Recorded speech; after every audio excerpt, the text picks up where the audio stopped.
Pato Futsal perde para o Corinthians. Tribunal de Justiça no Paraná conta com Câmara especializada em violência contra a mulher. Seleção brasileira pode ter nova cor de uniforme na Copa de 2026. Veja essas e outras notícias aqui no Informe Região.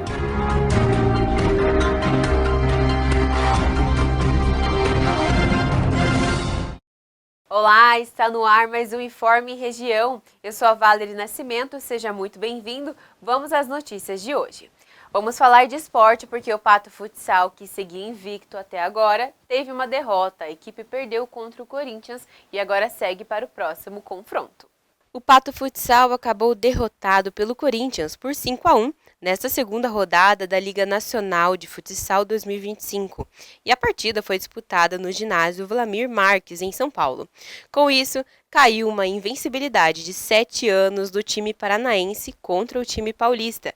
A última derrota havia sido lá em março de 2018. De lá para cá, foram 9 jogos sem perder, 3 vitórias e 6 empates. Os gols do Corinthians foram marcados por Vandinho, 2 vezes, Luizinho, Davis e Lucas Martins. O Pato descontou com um gol do goleiro Johnny.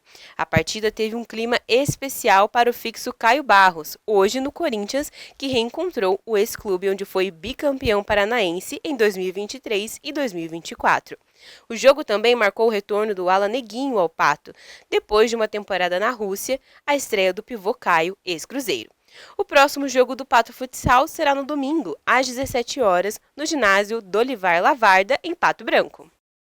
E olha só, a informação de que a seleção brasileira poderia utilizar uma nova cor na Copa do Mundo de 2026 movimentou as redes sociais, mas esta não será a primeira vez que a seleção entra em campo vestindo a cor vermelha. A CBF e a Nike teriam entrado em um acordo para que na Copa do Mundo de 2026 o segundo uniforme da seleção brasileira seja inovador. A proposta é que a cor predominante do uniforme não seja nenhuma das cores presentes na bandeira do país, ou seja, nada de verde, branco ou azul no uniforme alternativo. Edinaldo Rodrigues, presidente da CBF, já teria concordado com a escolha desse novo design e também da nova cor. Porém, a estratégia da patrocinadora é guardar a novidade para um grande marketing. No entanto, um site conhecido por antecipar lançamentos de materiais esportivos, a Foot Headlines, postou em seu portal a possível nova camisa da seleção brasileira, e a cor realmente surpreendeu. Trata-se de uma camisa vermelha com a logo do Jordan, marca associada à Nike, que supostamente seria quem produziria as camisas para a Copa de 2026. A mudança de cor gerou questionamentos sobre a legalidade dentro do regulamento da CBF. Isso porque, de acordo com o estatuto da entidade, os uniformes oficiais da seleção devem seguir as cores presentes na bandeira da CBF: azul, amarelo, verde e branco. No entanto, o estatuto prevê exceções para ocasiões comemorativas, desde que aprovadas pela diretoria da entidade, e se confirmada essa cor vermelha, muito provavelmente será pautada nesse trecho do estatuto. Na política, os trabalhos legislativos no plenário deste ano estão bem polarizados, mas até o momento a Câmara de Deputados não votou em projetos de grande impacto e o presidente Hugo Motta segue sendo pressionado para pautar o projeto de anistia. Veja mais informações com Bruno Tibério, diretamente de Brasília. Desde fevereiro, quando Hugo Motta assumiu a presidência da Câmara dos Deputados, ainda não houve a votação de projetos de grande impacto no plenário. Entretanto, os embates entre governistas e oposição têm marcado intensamente o início dos trabalhos legislativos de 2025. Os debates se concentram em temas altamente polarizados, dividindo claramente esquerda e direita no Congresso. A principal pauta que domina a Câmara é o projeto de lei que propõe anistia para os envolvidos nos atos de 8 de janeiro de 2023. De um lado estão os aliados do ex-presidente Jair Bolsonaro, enquanto do outro estão os deputados que dão suporte político ao presidente Luiz Inácio Lula da Silva. No entanto, a tramitação sofreu um revés nessa semana após Hugo Motta indicar que não pretende pautar o pedido de urgência do projeto. Como resposta, a oposição intensificou ações de obstrução, apresentando requerimentos que visam atrasar a análise de outras propostas. Mesmo diante do impasse, o líder do PL na Câmara, deputado Sóstenes Cavalcante, afirmou que se reunirá com Hugo Motta para tentar retomar o avanço da proposta. Outro tema que tem gerado mobilização é o processo de cassação do deputado Glauber Braga, acusado de quebra de decoro parlamentar após agredir um militante do Movimento Brasil Livre dentro da Câmara. O Conselho de Ética aprovou a cassação, levando o parlamentar a iniciar uma greve de fome que foi encerrada após acordo para adiar a votação do processo em plenário por 60 dias. Enquanto isso, a Comissão de Constituição e Justiça iniciou a análise de um recurso apresentado por Glauber. O PL, partido de oposição, tem mobilizado seus parlamentares, incluindo nomes populares como Nicolas Ferreira, para defender a cassação. A oposição tem usado como mote o caso do ex-deputado Daniel Silveira, enquanto governistas argumentam que a punição seria desproporcional, estabelecendo um precedente inédito para agressões no parlamento. A segurança pública também tem sido tema de forte polarização. A comissão da Câmara, dedicada ao tema, dominada por oposicionistas, tem pautado projetos de apelo político, mas sem perspectivas de aprovação em plenário. Um dos exemplos é o projeto que pretende retirar a segurança armada do presidente Lula sob o argumento de críticas políticas de controle de armas. Outro foco de tensão é a PEC da segurança pública apresentada recentemente. O governo federal busca fortalecer seu papel na formulação de diretrizes para as forças de segurança estaduais, enquanto governadores de oposição, como Ronaldo Caiado, veem a medida como uma ameaça à autonomia dos estados e à sua estratégia eleitoral. Em meio aos embates, o ministro do STF, Flávio Dino, determinou que o deputado Sóstenes Cavalcante preste esclarecimentos em até 48 horas sobre declarações relativas a um suposto acordo de distribuição de emendas parlamentares. Segundo entrevista concedida por Cavalcante, o PL ameaçou romper o pacto de divisão de recursos como forma de pressionar o presidente da Câmara a pautar o projeto da anistia. O acordo previa que 30% dos recursos das comissões seriam destinados ao partido que as preside e os outros 70% distribuídos pela presidência da Câmara. O ministro Flávio Dino ressaltou que, caso confirmado, o acordo poderia configurar nova prática de orçamento secreto proibida pelo STF. E a Justiça Federal determinou que os militares não podem acumular o recebimento dos adicionais de tempo de serviço e de compensação por disponibilidade militar. Eles podem optar pelo mais vantajoso, mas precisam abrir mão de um dos benefícios. De acordo com a decisão, os juizados especiais federais e as turmas recursais são obrigados a barrar pedidos de recebimento acumulado de adicionais por parte dos membros do Exército, da Marinha e da Aeronáutica. Essa acumulação já estava proibida por uma lei de 2019, que determinava que o militar ou pensionista deveria receber o benefício mais vantajoso. No entanto, integrantes das forças reclamavam que a medida afrontava o direito adquirido e o princípio da irredutibilidade de vencimentos. A Advocacia Geral da União, por sua vez, alertava que não existia direito adquirido nesse sentido e que a lei não afronta a irredutibilidade de vencimentos, já que permite ao militar escolher o adicional que o beneficia mais. A Justiça Federal aceitou o argumento da AGU. A estimativa é de que essa decisão vai gerar uma economia de 3 bilhões de reais por ano para a União.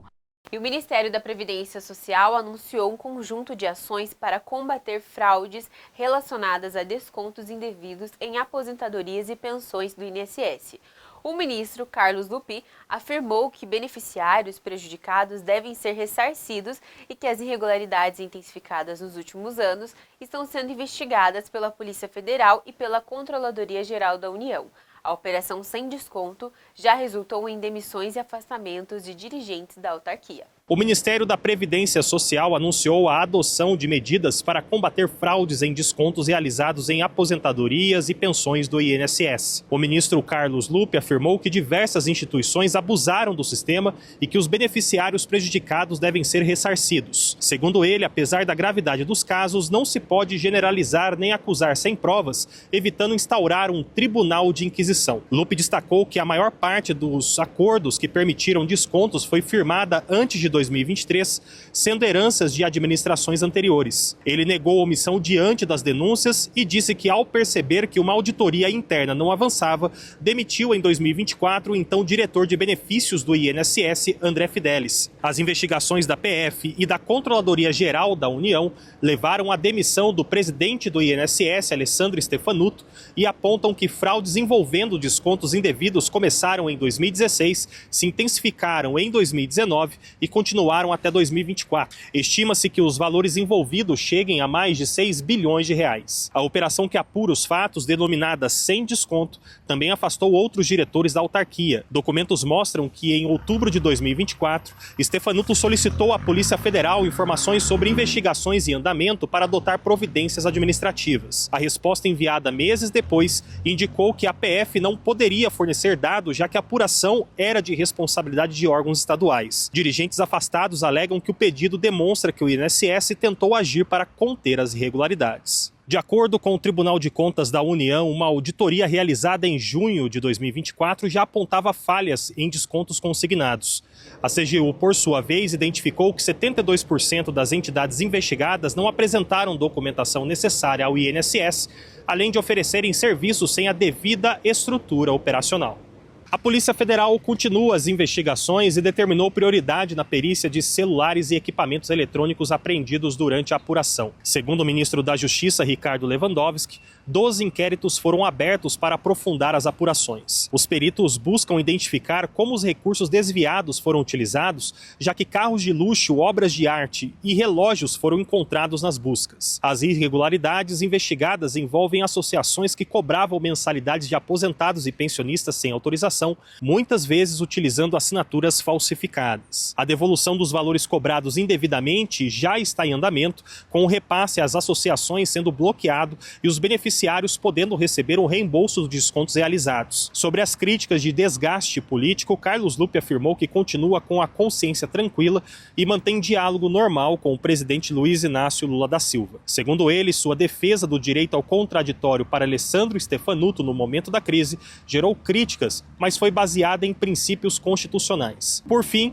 o ministro reiterou que a administração pública possui seus limites e dificuldades, mas ressaltou que as medidas tomadas até agora foram as mais firmes já vistas no enfrentamento a esse tipo de fraude no INSS. O presidente Lula está em uma situação complicada. Ao ser deflagrada a operação da Polícia Federal, o chefe do Executivo recebeu o diretor-geral da Polícia Federal, Andrei Rodrigues, e o ministro da CGU, Vinícius de Carvalho, ocasião em que Lula teria sido alertado que Carlos Lupe teria informações quanto às fraudes das aposentadorias e que o chefe da pasta não teria tomado nenhuma atitude. Com foco em 2026, assuntos que possam prejudicar a credibilidade do governo podem dificultar a corrida eleitoral. Pensando nisso, Lula se reuniu com auxiliares para analisar a situação do ministro da Previdência Social. Ele desembarcou de Roma no domingo após surgirem novas revelações sobre os descontos feitos à folha de pagamento de aposentados e pensionistas sem autorização.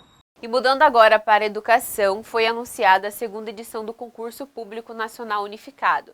Vão ser mais de 3.000 vagas em 35 órgãos públicos e há vagas de nível médio e superior distribuídas em todo o Brasil. As inscrições devem começar em julho. A segunda edição do Enem dos concursos tem algumas novidades em relação ao primeiro. Vão ser oferecidas 3.352 vagas de nível médio e superior, 2.180 de convocação imediata e os demais devem tomar posse depois. O concurso terá 9 blocos de cargos para 35 órgãos. As inscrições devem começar em julho deste ano. Dessa vez a prova será aplicada em 2 dias. Uma prova objetiva no dia 5 de outubro e outra discursiva no dia 7 de dezembro. O resultado deve ser divulgado em fevereiro do ano que vem. Outra mudança é que, para evitar alguns problemas da edição anterior, o Ministério da Gestão e Inovação deve simplificar algumas etapas do preenchimento do cartão de resposta. E olha, os candidatos que fizeram a primeira edição do Concurso Público Nacional Unificado no ano passado já começaram a ser chamados. Foram convocados 4.330 novos servidores para 16 órgãos. A posse deve ocorrer agora no mês de maio. E uma ressalva importante, os candidatos que estão interessados em fazer a segunda edição do concurso devem ficar atentos aos golpes que costumam circular pela internet. Por isso é importante se informar pelos canais oficiais do Ministério. E apenas 5,2% dos alunos que estavam no terceiro ano do ensino médio na rede pública em 2023 apresentaram um nível de aprendizagem em matemática considerado adequado. Esse dado faz parte de um relatório que aponta que ainda entre os alunos que estavam terminando esta mesma etapa da educação básica na rede privada, 30,5% tiveram o mesmo nível de desempenho. O levantamento é feito com base nas informações do Sistema de Avaliação da Educação Básica de 2023. O relatório do Todos pela Educação e do IEDE destaca que apenas 5,2% dos alunos que estavam no terceiro ano do ensino médio na rede pública apresentaram um nível de aprendizagem em matemática considerado adequado.